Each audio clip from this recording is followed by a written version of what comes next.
చెప్పకు బాబాకెప్పుడు ఈ బాధలు భరించలేనని, చెప్పకు బాబాకెప్పుడు ఈ బాధలు భరించలేనని, ఆ బాధల చెవిలో చెప్పు చింతేల బాబా చెంత. నీ చుట్టూ చీకటులున్నా రాబోతుంది ఉదయం, నీ చుట్టూ చీకటులున్నా రాబోతుంది ఉదయం, మన వెంట ఉండి నడిపేది శివ బాబాయే కదోయి. చెప్పకు బాబాకెప్పుడు ఈ బాధలు భరించలేనని, ఆ బాధల చెవిలో చెప్పు చింతేల బాబా చెంత, చింతేల బాబా చెంత, చింతేల బాబా చెంత.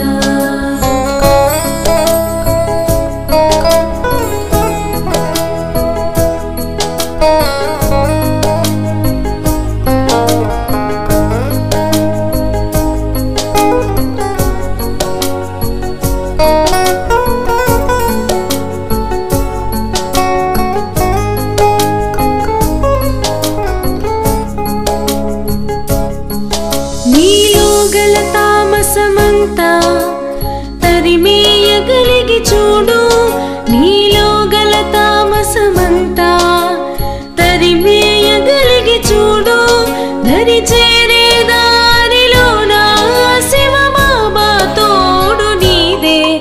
ఈ ఆత్మిక బలమే మనలో నింపేను శక్తి నిండుగా, ఈ ఆత్మిక బలమే మనలో నింపేను శక్తి నిండుగా. బాబా విశాల హృదయం అప్పుడవును నీ ప్రపంచం. చెప్పకు బాబాకెప్పుడు ఈ బాధలు భరించలేనని, ఆ బాధల చెవిలో చెప్పు చింతేల బాబా చెంత, చింతేల బాబా చెంత, చింతేల బాబా చెంత.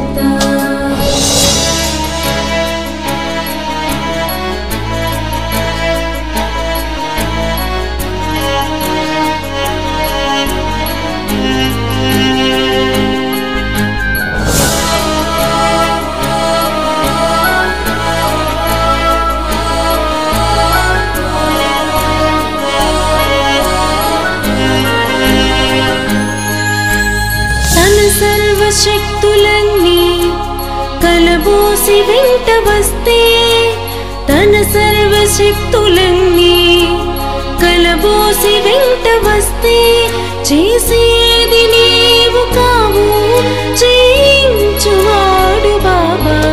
గెలుపైనా ఓటమికైనా నమ్మకమే నీలో నింపు, గెలుపైనా ఓటమికైనా నమ్మకమే నీలో నింపు. నీ వేసే అడుగుల గమ్యం రహదారి శివ బాబాదే. చెప్పకు బాబాకెప్పుడు ఈ బాధలు భరించలేనని, ఆ బాధల చెవిలో చెప్పు చింతేల బాబా చెంత, చింతేల బాబా చెంత. ఓ బాబా నా ప్రియ బాబా, ఓ బాబా నా శివ బాబా, శివ బాబా నా ప్రియ బాబా, శివ బాబా నా శివ బాబా.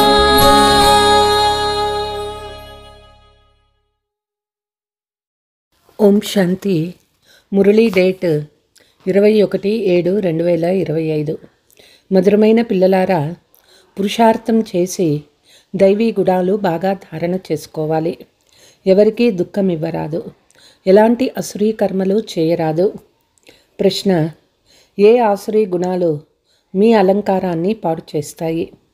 జవాబు: పరస్పరం కొట్లాడటం, జగడాలాడటం, అలగడం, సేవా కేంద్రాలలో విఘ్నాలను కల్పించటం, దుఃఖం ఇవ్వడం, ఇవన్నీ ఆసురీ గుణాలు. ఇవి అలంకారాన్ని పాడు చేస్తాయి. ఏ పిల్లలైతే తండ్రికి చెందినవారిగా అయి కూడా ఈ ఆసురీ గుణాలు త్యాగం చేయరో, ఉల్టా కర్మలు చేస్తూ ఉంటారో, వారికి చాలా నష్టం కలుగుతుంది. అంతా లెక్కాచారమే. బాబాతో పాటు ధరంరాజు కూడా ఉన్నారు. పాట భోలానాథునికి సాటి ఎవ్వరూ లేరు. ఓం శాంతి.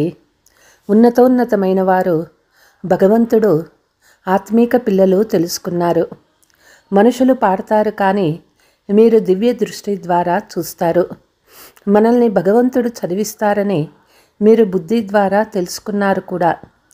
శరీరం ద్వారా ఆత్మనే చదువుతుంది. శరీరం ద్వారా అన్ని పనులు ఆత్మనే చేస్తుంది.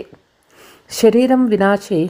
శరీరాన్ని ధారణ చేసి ఆత్మ పాత్ర అభినయిస్తుంది. ఆత్మలోనే మొత్తం పాత్ర అంతా ఇమిడి ఉంది. 84 జన్మల పాత్ర కూడా ఆత్మలోనే ఇమిడి ఉంది. మొట్టమొదట స్వయాన్ని ఆత్మ అని భావించండి. తండ్రి సర్వశక్తివంతుడు. వారి ద్వారా పిల్లలు మీకు శక్తి లభిస్తుంది. యోగము ద్వారా ఎక్కువ శక్తి లభిస్తుంది. దాని ద్వారా మీరు పావనం అవుతారు. విశ్వంపై రాజ్యం చేసే శక్తి బాబా మీకు ఇస్తారు. అంతటి మహోన్నతమైన శక్తిని ఇస్తారు. ఆ సైన్స్ గర్వితులు వినాశనం కొరకు ఎన్నో తయారు చేస్తూ ఉన్నారు. వారి బుద్ధి వినాశం కొరకు, మీ బుద్ధి అవినాశి పదవి పొందుట కొరకు. మీకు చాలా శక్తి లభిస్తుంది. దాని ద్వారా మీరు విశ్వంపై రాజ్య పదవి పొందుతారు. అక్కడ ప్రజలపై ప్రజల రాజ్యము ఉండదు. అక్కడ రాజారాణుల రాజ్యం ఉంటుంది. ఉన్నతోన్నతమైన వారు భగవంతుడు స్మృతి కూడా వారినే చేస్తారు. లక్ష్మీనారాయణులకు కేవలం మందిరాలు నిర్మించి పూజిస్తారు. అయినా ఉన్నతోన్నతమైన భగవంతుడని మహిమ చేయబడుతుంది. లక్ష్మీనారాయణులు విశ్వానికి యజమానులుగా ఉండేవారని మీకిప్పుడు తెలుసు. అనంతమైన తండ్రి ద్వారానే శ్రేష్టమైన విశ్వ సామ్రాజ్యం లభిస్తుంది. మీకు ఎంత శ్రేష్టమైన పదవి లభిస్తుంది కనుక పిల్లలకు ఎంతో సంతోషం ఉండాలి. ఎవరి నుండైనా ఏదైనా లభించినప్పుడు వారినే స్మృతి చేయడం జరుగుతుంది. కన్యకు పతిపై ఎంత ప్రేమ ఉంటుంది, పతి కొరకు ఎంత ప్రాణం ఇస్తుంది. పతి మరణించినట్లయితే అయ్యో దేవుడా అని రోధిస్తుంది. వీరు పతిలకే పతి. మీకు ఉన్నతోన్నతమైన పదవిని ప్రాప్తి చేయించేందుకు ఎంతగా మిమ్మల్ని అలంకరిస్తారు. కాబట్టి మీకు ఎంత నశ ఉండాలి. దైవీ గుణాలు కూడా మీరు ఇక్కడే ధారణ చేయాలి. చాలామందిలో ఇప్పటి వరకు ఆసురి అవగుణాలు ఉన్నాయి. పోట్లాడుకోవటం, అలగటం, సెంటర్లో విఘ్నాలను కలిగించటం ఇవన్నీ బాబాకి తెలుసు. చాలా రిపోర్ట్స్ వస్తాయి. కామ మహాశత్రువు. కోపము కూడా తక్కువ శత్రువేమీ కాదు. ఫలానా వారిపై ప్రేమ ఉంది, నాపై ఎందుకు లేదు? ఫలానా విషయం వీరిని అడిగారు, నన్నెందుకు అడగలేదు? ఇలా మాట్లాడే సంశయ బుద్ధి కలవారు చాలామంది ఉన్నారు. రాజధాని స్థాపన అవుతుంది కదా, ఇలాంటి వారు ఎలాంటి పదవిని పొందుతారు? పదవుల్లో చాలా వ్యత్యాసం ఉంటుంది. పాకీవారు కూడా చూడండి, మంచి మంచి మెహల్లో ఉంటారు. మరికొందరు ఎక్కడో ఉంటారు. ప్రతి ఒక్కరూ పురుషార్థం చేసి దైవీ గుణాలు బాగా ధారణ చేయాలి. దేహాభిమానంలోకి రావటం వల్ల ఆసురీ కర్మలు జరుగుతాయి. ఎప్పుడైతే ఆత్మాభిమానులుగా అయి బాగా ధారణ చేస్తూ ఉంటారో అప్పుడే ఉన్నత పదవి పొందుతారు. దైవీ గుణాలను ధారణ చేసే పురుషార్థం చేయాలి. ఎవరికీ దుఃఖం ఇవ్వరాదు. మీరు దుఃఖహర్త సుఖకర్త అయిన తండ్రి సంతానము. ఎవరికీ దుఃఖం ఇవ్వరాదు. ఎవరైతే సేవా కేంద్రాలని నిర్వహిస్తూ ఉంటారో వారిపై చాలా బాధ్యత ఉంటుంది. తండ్రి చెప్తారు, పిల్లలారా, ఒకవేళ ఏదైనా తప్పు చేస్తే 100 రెట్లు శిక్ష పడుతుంది. దేహాభిమానం వల్ల చాలా నష్టం కలుగుతుంది. ఎందుకంటే బ్రాహ్మణులైన మీరు బాగు చేసేందుకు నిమిత్తంగా ఉన్నారు. ఒకవేళ మీరే పరివర్తన అవ్వకుంటే ఇతరులను ఏం పరివర్తన చేస్తారు? చాలా నష్టం కలుగుతుంది. ఇది పాండవ ప్రభుత్వం కదా. ఉన్నతోన్నతమైన తండ్రి ఉన్నారు. వారితో పాటు ధర్మరాజు కూడా ఉన్నారు. ధర్మరాజు ద్వారా చాలా కఠినమైన శిక్షలు అనుభవిస్తారు. అలాంటి కర్మలు చేస్తే చాలా నష్టం కలుగుతుంది. లెక్కాచారమే. బాబా వద్ద పూర్తి లెక్కాచారం ఉంటుంది. భక్తి మార్గంలో కూడా అంతా లెక్కాచారమే. భగవంతుడు మీ లెక్కాచారాన్ని తీసుకుంటారని కూడా చెప్తారు. ధర్మరాజు చాలా లెక్కాచారం తీసుకుంటారని బాబా స్వయంగా చెప్తారు.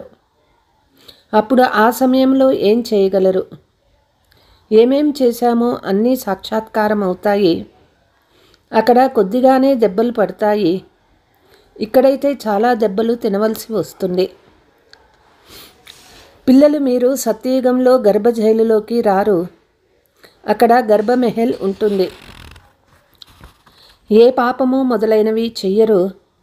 కనుక అలాంటి రాజ్య భాగ్యాన్ని పొందేందుకు పిల్లలు చాలా అప్రమత్తంగా ఉండాలి.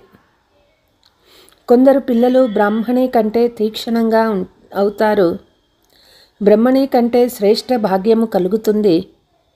సర్వీస్ బాగా చేయకుంటే జన్మాంతరాలు దాసదాసీలుగా అవుతారని కూడా తండ్రి అర్థం చేయించారు. తండ్రి సన్ముఖంలోకి వచ్చిన వెంటనే పిల్లల్ని ప్రశ్నిస్తారు, పిల్లలారా ఆత్మాభిమానిగా అయి కూర్చున్నారా? పిల్లల కొరకు తండ్రి మహావాక్యం ఏమంటే, పిల్లలారా ఆత్మాభిమానిగా అయ్యి పురుషార్థం చాలా చెయ్యాలి. నడుస్తూ తిరుగుతూ విచారసాగర మథనం చేస్తూ ఉండాలి. మేము త్వరగా ఈ నరకపు చీచీ ప్రపంచం నుండి సుఖధామానికి వెళ్ళాలని చాలామంది పిల్లలు అనుకుంటారు. తండ్రి చెప్తారు, మంచి మంచి మహారథులు యోగంలో చాలా ఫెయిల్ అవుతారు. వారి ద్వారా కూడా పురుషార్థం చేయించబడుతుంది. యోగం లేకుంటే ఒక్కసారిగా పడిపోతారు. జ్ఞానమేమో చాలా సహజము. చరిత్ర, భూగోళాలు పూర్తిగా బుద్ధిలోకి వచ్చాయి. చాలామంది మంచి మంచి పిల్లలు ప్రదర్శని అర్థం చేయించటంలో చాలా చురుగ్గా ఉంటారు. కానీ యోగము లేదు, దైవీ గుణాలు కూడా లేవు. పిల్లల స్థితులు ఇంకా ఎలా ఉన్నాయి? అప్పుడప్పుడు ఆలోచన వస్తుంది. ప్రపంచంలో ఎంత దుఃఖం ఉన్నది, త్వరగా ఇది సమాప్తమైపోవాలి. సుఖధామానికి త్వరగా వెళ్ళాలని వేచి ఉన్నారు. తపిస్తూ ఉంటారు. ఎలాగైతే తండ్రిని కలిసేందుకు తప్పిస్తారో అలా తప్పిస్తూ ఉన్నారు. ఎందుకంటే బాబా మాకు స్వర్గానికి దారి తెలియచేస్తారు. అలాంటి తండ్రిని చూసేందుకు తప్పిస్తారు. ఇలాంటి తండ్రి సన్ముఖంలోనే రోజూ మురళి వినాలని అనుకుంటారు. ఇక్కడ ఎలాంటి జంఝాటాలు లేవని మీకు తెలుసు. వెలుపల ఉంటే అందరితో సంబంధాలు నిభాయించాల్సి ఉంటుంది. గొడవలు అవుతాయి. అందుకే బాబా అందరికీ ధైర్యం చెప్తారు. ఇందులో చాలా గుప్త శ్రమ ఉంది. స్మృతి చేసే శ్రమ ఎవ్వరూ చేయలేకపోతూ ఉన్నారు. గుప్త స్మృతిలో ఉంటే తండ్రి ఆదేశానుసారంగా కూడా నడుస్తారు. దేహాభిమానం వల్ల తండ్రి ఆదేశానుసారం నడవడం లేదు. చార్ట్ తయారు చేస్తే చాలా ఉన్నతి అవుతుందని బాబా చెప్తూ ఉన్నారు. ఏ బాబా? షూ బాబా. టీచర్ ఏదైనా పని చెప్తే చేసుకొని వస్తారు కదా. మంచి మంచి పిల్లల్ని కూడా మాయ అలా చెయ్యనియ్యదు. మంచి మంచి పిల్లలు చారుటు బాబా వద్దకు వచ్చినప్పుడు ఎలా స్మృతిలో ఉంటున్నారో చూడండి. బాబా తెలుపుతారు, ఆత్మలమైన మనము ఒక్క ప్రియతముని ప్రేయసులమని భావిస్తారు. అచ్చటి దేహదారి ప్రేయసి ప్రియులు అనేక రకాలుగా ఉంటారు. మీరు చాలా పాత ప్రేయసీలు. ఇప్పుడు మీరు ఆత్మాభిమానిగా అవ్వాలి. ఎంతో కొంత సహనం చేసుకోవాల్సి వస్తుంది. నాకన్నీ తెలుసు అని అనుకోరాదు. మీ ఎముకలను ఇవ్వమని బాబా అడగడం లేదు. ఆరోగ్యం బాగా ఉంచుకుంటే సర్వీస్ బాగా చేయగలరని బాబా అంటారు. అనారోగ్యంగా ఉంటే అలాగే పడి ఉంటారు. కొందరు హాస్పిటల్ కూడా అందరికీ అర్థం చేయించే సర్వీస్ చేస్తారు. అప్పుడు డాక్టర్లు వీరు ఫరిస్తాల వలె ఉన్నారని అంటారు. హాస్పిటల్కు కూడా చిత్రాలు తమతో తీసుకువెళ్తారు. ఇటువంటి సర్వీస్ చేసేవారిని దయాహృదయులని అంటారు. సేవ చేస్తే ఎవరో కొంతమంది అయినా వెలుపడతారు. మీరు ఎంతెంత స్మృతి బలం కలిగి ఉంటారో అంతంత మనుషులను ఆకర్షిస్తారు. శక్తి స్మృతిలోనే ఉంటుంది. మొట్టమొదటిది పవిత్రత. మొదట పవిత్రత, శాంతి, తర్వాత సంపద అని అంటారు కూడా. స్మృతి బలం ద్వారానే మీరు పవిత్రంగా అవుతారు. తర్వాతది జ్ఞాన బలము. స్మృతిలో బలహీనంగా అవ్వకండి. స్మృతిలోనే విఘ్నాలు ఏర్పడతాయి. స్మృతిలో ఉండడం వల్ల పవిత్రంగా అవ్వడమే కాక దైవీ గుణాలు కూడా అలవడతాయి. బాబా మహిమ తెలుసు కదా. బాబా ఎంత సుఖం ఇస్తారు. 21 జన్మలకు సుఖంగా ఉండేందుకు మిమ్మల్ని యోగ్యులుగా చేస్తారు. ఎప్పుడూ ఎవరికీ దుఃఖం ఇవ్వరాదు. కొందరు పిల్లలు డిసర్వీస్ చేసి తమకు తామే శాపగ్రస్తులుగా అవుతారు. ఇతరులను చాలా విసిగిస్తారు. చెడు పిల్లలైతే తమకు తామే శపించుకుంటారు. డిసర్వీస్ చేయడం వల్ల వెంటనే కింద పడిపోతారు. చాలామంది పిల్లలు వికారాలలో పడిపోతారు. లేక క్రోధానికి వశమై చదువును వదిలేస్తారు. అనేక ప్రకారాలైన పిల్లలు ఇక్కడ కూర్చొని ఉన్నారు. ఇక్కడ నుండి రిఫ్రెష్ అయ్యి వెళ్ళినప్పుడు చేసిన తప్పులకు పశ్చాత్తాపపడతారు. అయినా పశ్చాత్తాపం ద్వారా క్షమ ఏమీ లభించదు. మిమ్మల్ని మీరే క్షమించుకోండి అని బాబా చెప్తారు. మీరు స్మృతిలో ఉండండి. బాబా ఎవరికీ క్షమ చూపించరు. ఇది చదువు. బాబా చదివిస్తూ ఉన్నారు. పిల్లలు తమపై తాము కృప చూపుకోవాలి. మంచి మర్యాదలు ఉంచుకోవాలి. రిజిస్టర్ తీసుకురమ్మని బాబా బ్రహ్మణికి చెప్తారు. ఒక్కొక్కరి సమాచారము విని తెలియచేయబడుతుంది. బ్రహ్మణి బాబా వద్దకు రిపోర్టు చేశారని భావించి ఇంకా ఎక్కువగా డిసర్వీస్ చేస్తారు. చాలా కష్టం అనిపిస్తుంది. మాయ చాలా పెద్ద శత్రువు. కోతుల నుండి మందిరానికి యోగ్యులుగా అవ్వనివ్వదు. ఉన్నత పదవి పొందేందుకు బదులు ఇంకా కింద పడిపోతారు. మళ్ళీ ఎప్పటికీ లేవనే లేవలేరు. చనిపోతారు. విశ్వానికి అధిపతులుగా అవ్వడం చాలా పెద్ద లక్ష్యము. బాబా పిల్లలకు పదే పదే అర్థం చేయిస్తారు. గొప్పవారి పిల్లలు చాలా రాయల్గా వ్యవహరిస్తారు. తండ్రి పరువు పోరాదని భావిస్తారు. మీ తండ్రి ఎంత మంచివారు, నువ్వు ఎంత కుపుత్రుడివి, నీవు మీ తండ్రి మర్యాదను పాడు చేస్తున్నావని అంటారు. ఇక్కడ ప్రతి ఒక్కరూ తమ గౌరవాన్ని కోల్పోతారు. చాలా శిక్షలు అనుభవించాల్సి వస్తుంది. కాబట్టి జాగ్రత్తగా నడవండి. జైలు పక్షులుగా అవ్వకండి అని బాబా హెచ్చరిస్తారు. జైలు శిక్షలు కూడా ఇక్కడే ఉంటాయి. సత్యయుగంలో ఏ జైళ్ళు ఉండవు. అయినా బాగా చదువుకొని ఉన్నత పదవిని పొందాలి. తప్పులు చేయకండి. అజాగ్రత్తగా ఉండకండి. ఎవరికీ దుఃఖం ఇవ్వకండి. స్మృతి యాత్రలో ఉండండి. స్మృతియే ఉపయోగపడుతుంది. ప్రదర్శనలో కూడా ఈ ముఖ్య విషయాన్ని తెలియచేయండి. బాబా స్మృతి ద్వారానే పావనంగా అవుతారు. అందరూ పావనంగా అవ్వాలని అనుకుంటారు. ఇది పతిత ప్రపంచము. అందరికీ సద్గతి ఇచ్చేందుకు ఒక తండ్రే వచ్చారు. క్రీస్తు, బుద్ధ మొదలైన వారికి ఎవ్వరికీ సద్గతి ఇవ్వలేరు. బ్రహ్మ పేరు కూడా చెప్తారు. బ్రహ్మను కూడా సద్గతి దాత అని అనరు. వీరు దేవీ దేవత ధర్మానికి నిమిత్తులు. దేవీ దేవత ధర్మస్థాపన శివబాబా చేస్తారు. కానీ బ్రహ్మ విష్ణు శంకర్లు పేర్లు ఉన్నాయి కదా. త్రిమూర్తి బ్రహ్మ అని అనేశారు. ఇతడు కూడా గురువు కాదని బాబా చెప్తారు. గురువు ఒక్కరే. వారి ద్వారా మీరు ఆత్మీక గురువులుగా అవుతారు. కానీ వారు ధర్మస్థాపకులకు సద్గతి దాత అని ఎలా అంటారు? ఇవి అర్థం చేసుకోవలసిన చాలా లోతైన విషయాలు. మిగిలిన ధర్మస్థాపకులు కేవలం ధర్మాన్ని స్థాపన చేస్తారు. వారి వెనక అందరూ వచ్చేస్తారు. వారు ఎవ్వరిని వాపస్ తీసుకువెళ్ళలేరు.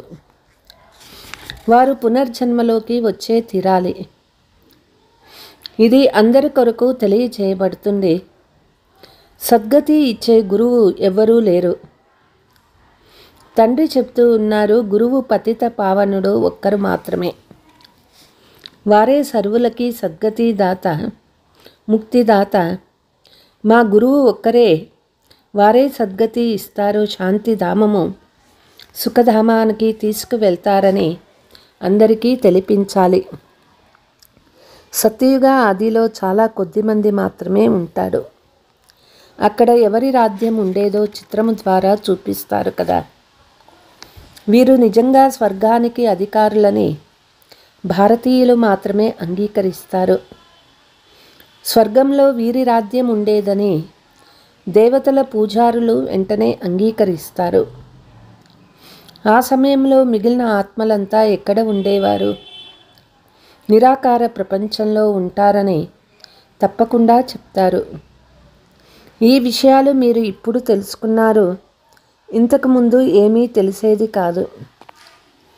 ఇప్పుడు మీ బుద్ధిలో సృష్టి చక్రం తిరుగుతూ ఉన్నది.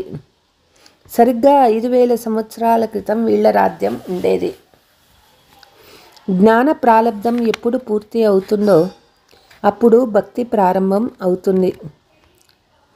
పాత ప్రపంచంపై వైరాగ్యం కలగాలి.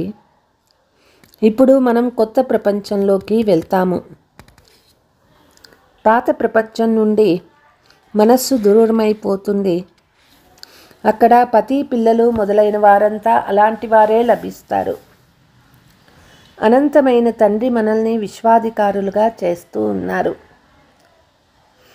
ఎవరైతే విశ్వాధికారులుగా అవుతారో వారి ఆలోచన చాలా స్పష్టంగా ఉంటాయి. నడవడిక చాలా రాయల్గా ఉంటాయి.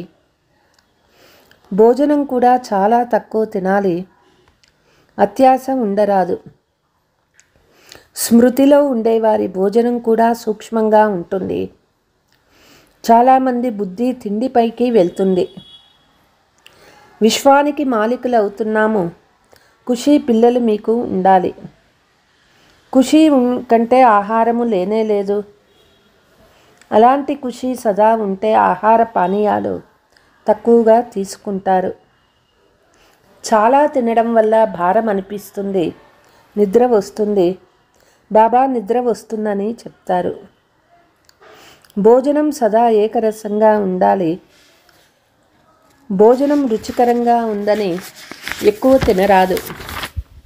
అచ్చా, मीठे मीठे सिकीलते बच्चों प्रति मात पिता बाप दादा का याद प्यार और गुड मॉर्निंग। रूहानी बाप के रूहानी बच्चों को नमस्ते। हम रूहानी बच्चों की रूहानी मात पिता बाप दादा को याद प्यार गुड मॉर्निंग नमस्ते नमस्ते। ధారణ: మనం దుఃఖహర్త సుఖకర్త అయిన భగవంతుని సంతానము కాబట్టి ఎవరికీ దుఃఖము ఇవ్వరాదు. డిస్సర్వీస్ చేసి మనకి మనమే శాపగ్రస్తులుగా అవ్వరాదు. మన ఆలోచనలు ఉన్నతంగా రాయల్గా ఉండాలి. దయాహృదయులుగా అయ్యి సేవలో తత్పరులవ్వాలి. ఆహార పానీయాల విషయంలో లోభాన్ని వదిలేయాలి. వరదానము: హానెస్ట్గా అయ్యి స్వయాన్ని తండ్రి ముందు స్పష్టపరచుకునే ఎక్కే కళ యొక్క అనుభవీ భవ. స్వయాన్ని మనం ఎవరు ఎలా ఉన్నామో తండ్రి ముందు ప్రత్యక్షం చేసుకోవడమే అన్నిటికంటే అత్యంత గొప్ప కళ. బుద్ధిపై అనేక ప్రకారాల బరువు ఏదైతే ఉందో దానిని సమాప్తం చేసుకునే సహజమైన యుక్తి ఇదే. హానెస్టీగా ఈ స్వయాన్ని తండ్రి ముందు స్పష్టం చేసుకోవడం అంటే పురుషార్థం యొక్క మార్గం స్పష్టం చేసుకోవటం. ఎప్పుడూ కూడా చతురతతో మన్మతము మరియు పరమతం యొక్క ప్లాన్ తయారు చేసి తండ్రి లేక నిమిత్తంగా ఉన్న ఆత్మల ముందు ఏదైనా విషయం ఉంచితే అది హానెస్టీ కాదు. హానెస్టీ అంటే ఎలాగైతే తండ్రి ఎవరో ఎలా ఉన్నారో అలా పిల్లల ముందు ప్రత్యక్షంగా ఉన్నారో అలా పిల్లలు కూడా తండ్రి ముందు ప్రత్యక్షం అవ్వాలి. స్లోగన్: ఎవరైతే సదా సర్వస్వ త్యాగి పొజిషన్లో ఉంటారో వారే సత్యమైన తపస్వీలు. అవ్యక్త సూచన: వర్తమానం అనేది భవిష్యత్తు యొక్క దర్పణం. వర్తమాన స్థితి అంటే దర్పణం ద్వారా మీ భవిష్యత్తును స్పష్టంగా చూడవచ్చు. భవిష్య రాజ్య అధికారిగా అయ్యేందుకు వర్తమానంలో రూలింగ్ పవర్ ఎంతవరకు ఉంది చెక్ చేసుకోండి. మొదట సూక్ష్మ శక్తులు ఏవైతే విశేషమైన కార్యకర్తలో సంకల్ప శక్తిపై బుద్ధిపై పూర్తి అధికారం ఉండాలి. అప్పుడు మీ భవిష్యత్తు ఉజ్వలంగా చేసుకోగలరు. అచ్చా. ఓం శాంతి.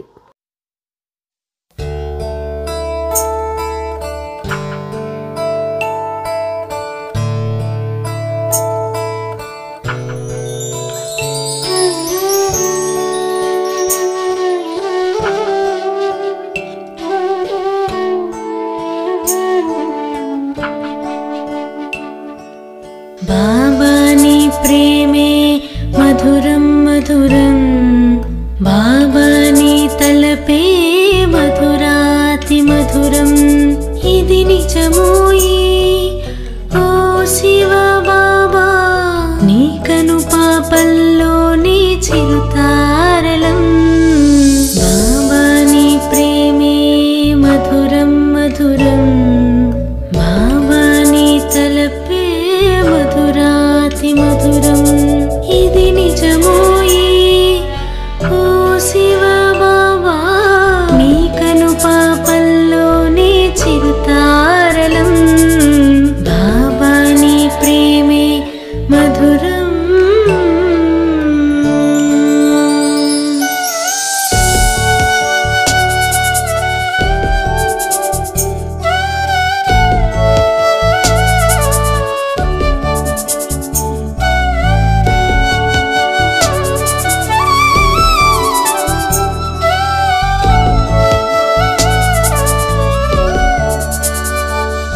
నీ హృదయాన మమ్ము నిలిపేవుగా, నీ చేతులే చాచి పిలిచేవుగా.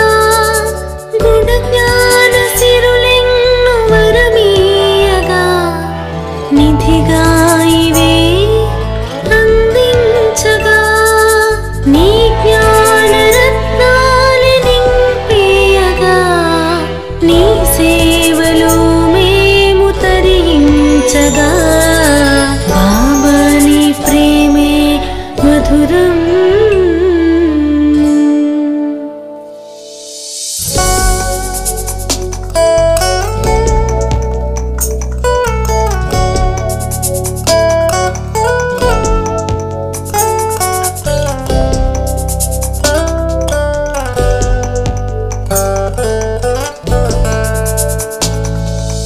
మోహలోనా నీ ధ్యాసలోనే రాగానివై నీవు సాగేవు. నీ మధురాతి మధురమైన నీ పిల్లలంతా మనసే నీ పైన నిలపాలని, మనసంతా నీ ప్రేమ బంధాలలో ఆనందముతో పొంగిపోవాలిగా.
మధురం